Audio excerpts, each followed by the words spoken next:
Welcome friends, this is your tech expert Neil and you are watching HowISolve.com. In today's video, I'll show you my solar system that we have just installed on our rooftop. This is around 5 kilowatt of generation capacity and exactly it is 4.95 kV, and we have installed it around just 4 months back. I guess it was in March, mid of March when we installed it. So today I will be showing you detailed walkthrough to the system. The main aim of this video is to make sure that when you are installing your solar system at your house, you know what exactly each part is and what is the function of it, so that no one will be able to misguide you and make money out of you. So this video will also be useful for people who are enthusiastic about solar system and would like to know how exactly it works. I'll not be going to technical details. You will know exactly what job each component does. So without wasting more time, let's just head to the top terrace where the solar system is installed. This is the stairs and here we go. So this is the view from the top terrace, and as you can see, almost every alternate house has got a solar system in our place. We are located in Ahmedabad, Gujarat, and this is how the view is from our terrace. You can see there's so many of rooftop solar system deployed, and the reason for its popularity is it's quite economical and it's also beneficial for the environment. So now let's look at our solar system that we have deployed on our terrace. So this, you can see, it's not a very simple design. This design I have designed on my own. There are many reasons for designing it in this way compared to a very simple one foundation continuous structure. So basically there are, if you can see, there is one row. This first row has around 1, 2, 3, 4, 5 panels. In total there are 15 panels. So the first row has 5 panels, and the second row, I've kept the height of the first and second row at the same. So that's why I had to give a distance. This distance is calculated. All the calculations I have done. I'll not be detailing out how to do that. That might be in a different video. But you have to make sure that the shadow from the first row does not fall on the second row in any of the months during the year. Because in winter season, what happens, the south direction is this side. So what happens is the sun goes down in the sky. So the shadows increase in length. During the December season, there is the maximum shadow length. So according to that maximum shadow length, we have calculated that till this point, where the second row starts, the shadow will go till that point, not beyond that. So anyway, the details will not be discussing. So this is the second row. The second row consists of again 5 panels. You can see 1, 2, 3, 4 and 5. There is a gap in between. This gap is very important because since we have not raised the solar panel system along the terrace, there has to be a gap so that we can service our overhead tank. That is, it has to be cleaned and all the maintenance should be there, so it should be accessible by foot till here. So that's why the gap is for, and the height of the third row is just above the second row. Where it stops, the third row begins, so that there is no shadowing from the second row.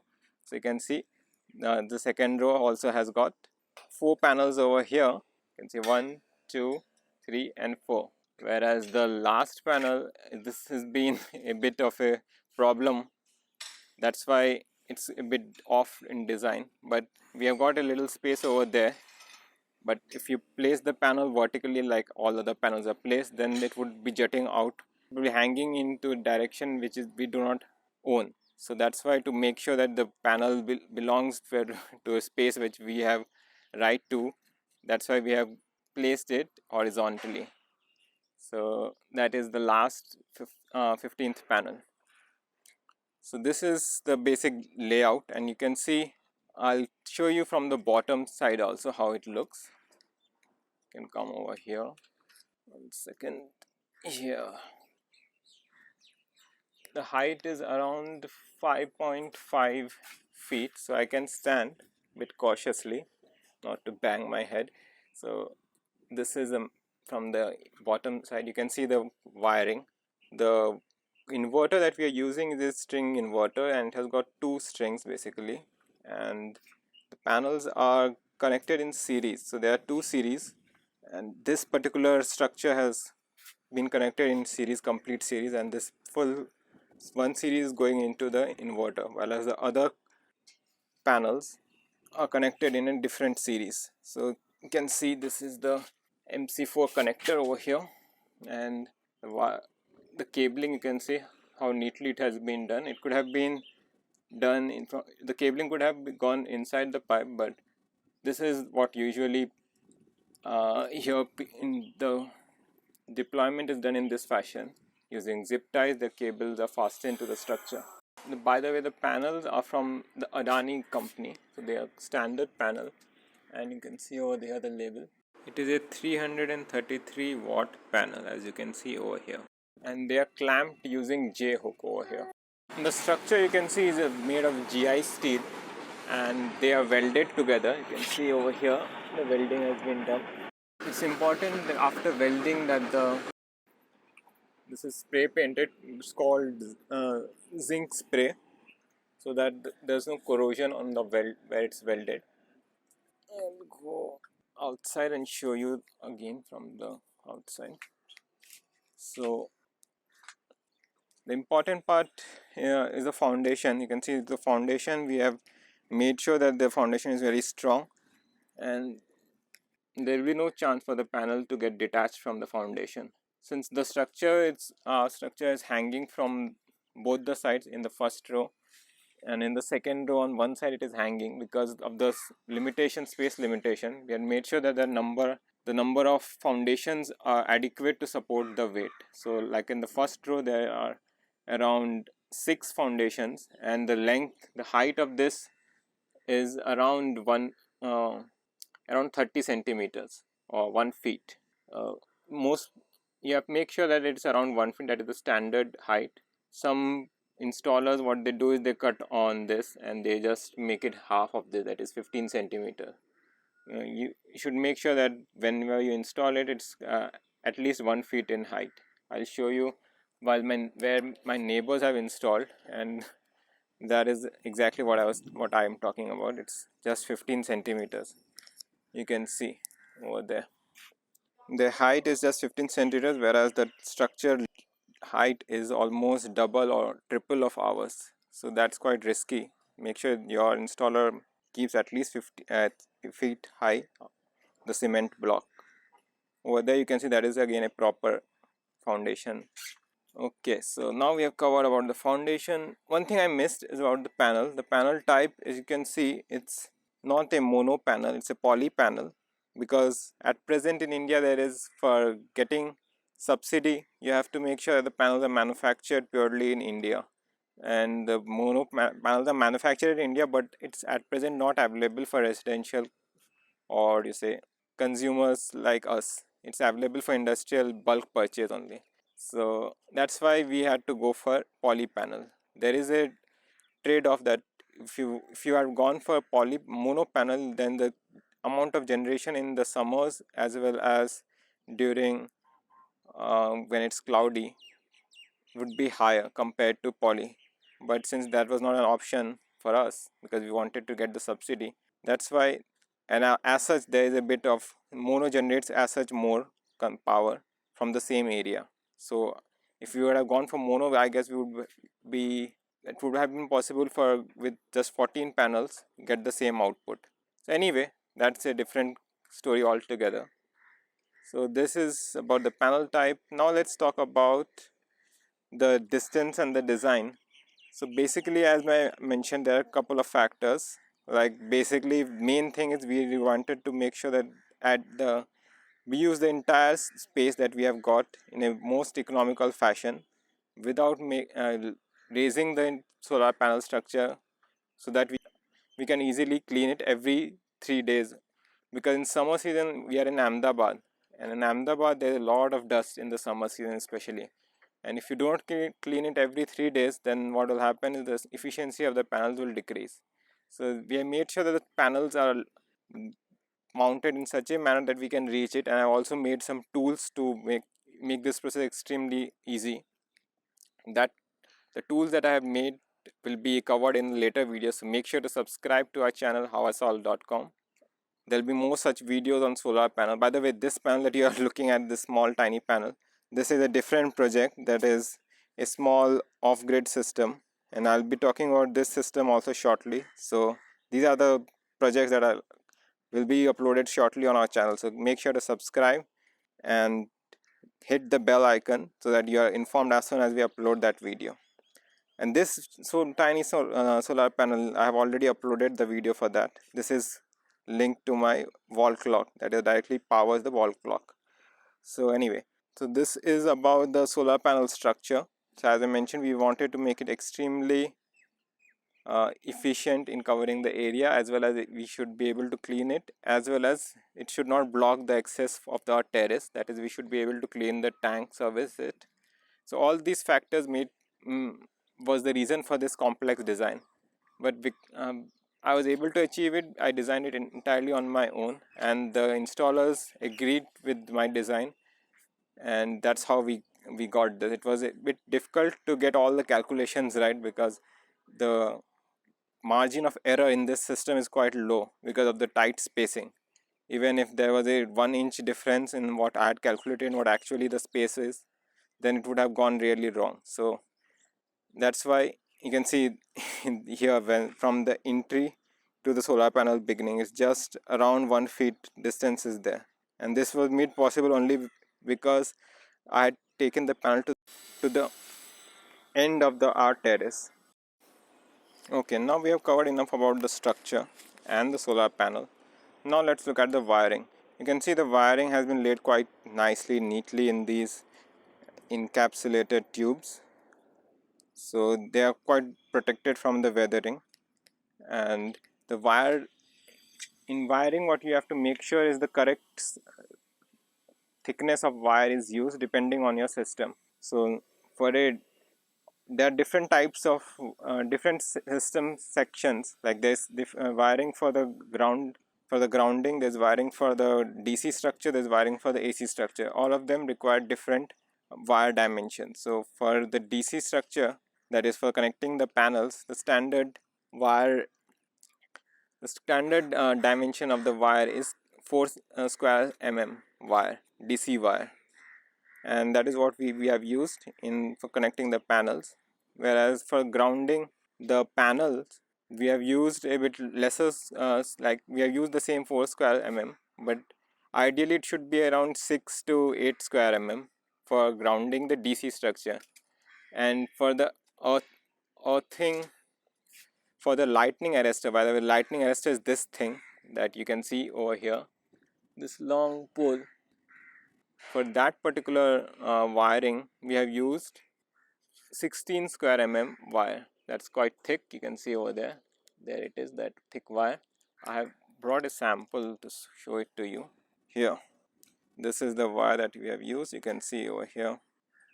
Here it's mentioned 16. I think it, yeah.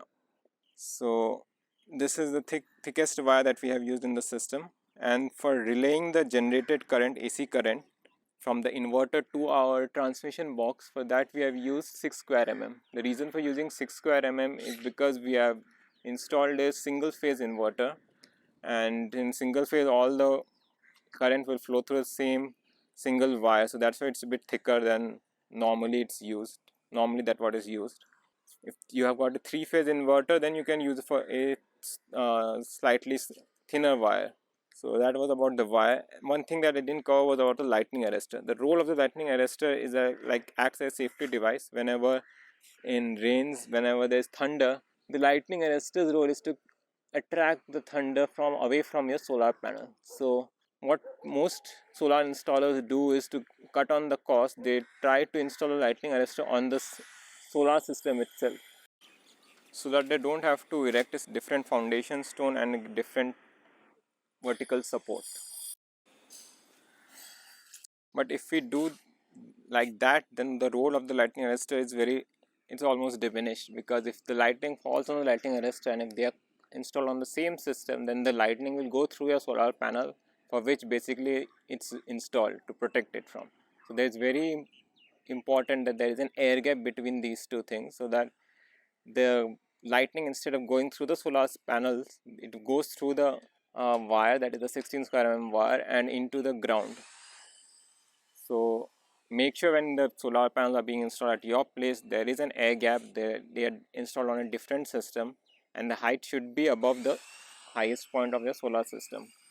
So that was the main thing that we needed to cover at the site of the solar panel installation. Now let's go downstairs where the inverter is and where the actual conversion from DC to AC current happens. So let's head downstairs. You can see the wiring. While we go downstairs, I'll show you the wiring. So this is the wire, and the wires are coming out from there.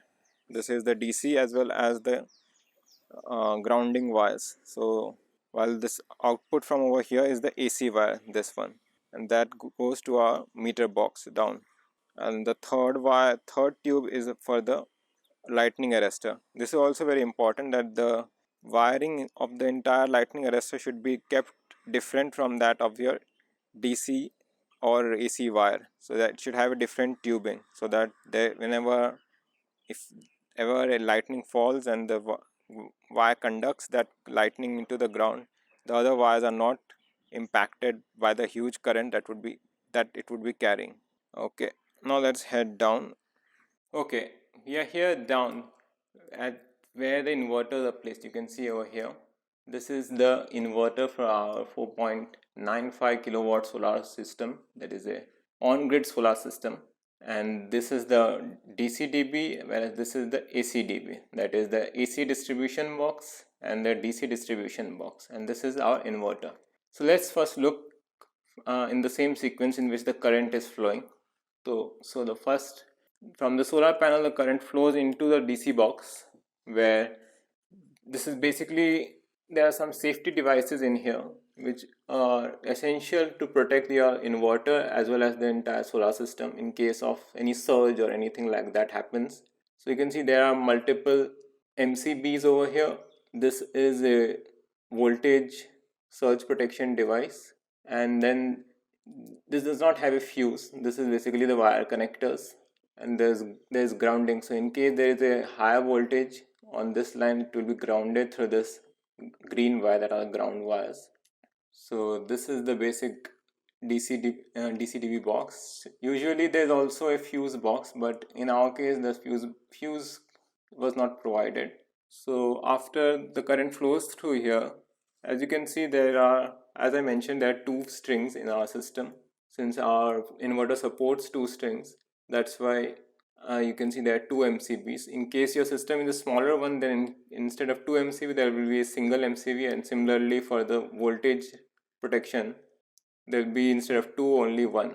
So this is the inverter. You can see it's made, the make of it is eVovo. This is basically a imported inverter, and they claim to be made in India, but normally all the inverters in India are only assembled in India.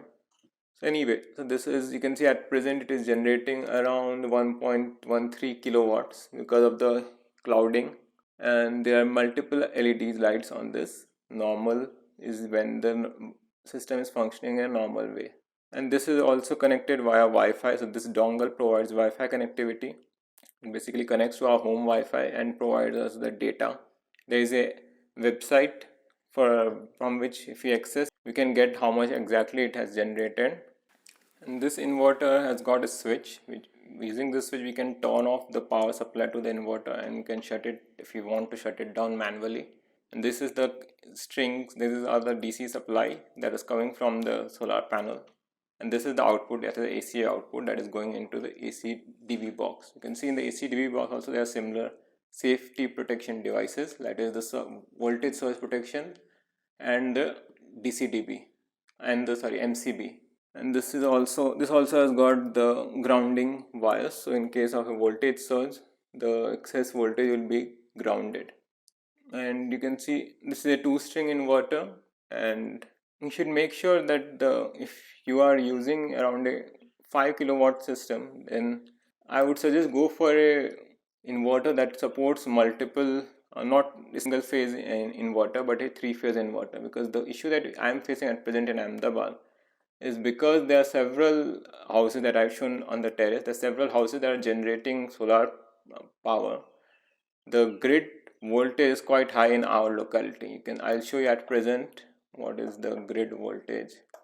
You can see it is around 245 volts at present. That is when there is very little current generation, and when actually the current is, and the peak time of solar generation, it exceeds the safety voltage, that is around 253 volts. It exceeds that voltage, and then the inverter stops functioning, it trips basically. So that problem of exceeding the safety voltage will not happen if you have got a 3-phase solar inverter, because the current would then get distributed in all the 3 phases. And then if you have got a 3-phase connection, like our house has got a 3-phase connection, but the inverter does not support 3-phase. So in that particular case, if you have got a 3-phase connection, then I would suggest you to go for an inverter that supports 3-phase connection. Now let us talk about the earthing. The earthings from here are connected downstairs, where there's metal rods that have been inserted in the ground. The wiring for that is done entirely concealed, so there's nothing much to show you. Basically, there are copper rods that has been placed underground, and they are covered using some compound which improves the conductivity. So the role for that thing is, this is called earthing pit. The role for it is to absorb the current that is generated when a lightning strikes or any voltage surge happens, and conduct it to the earth. So that is the role for that.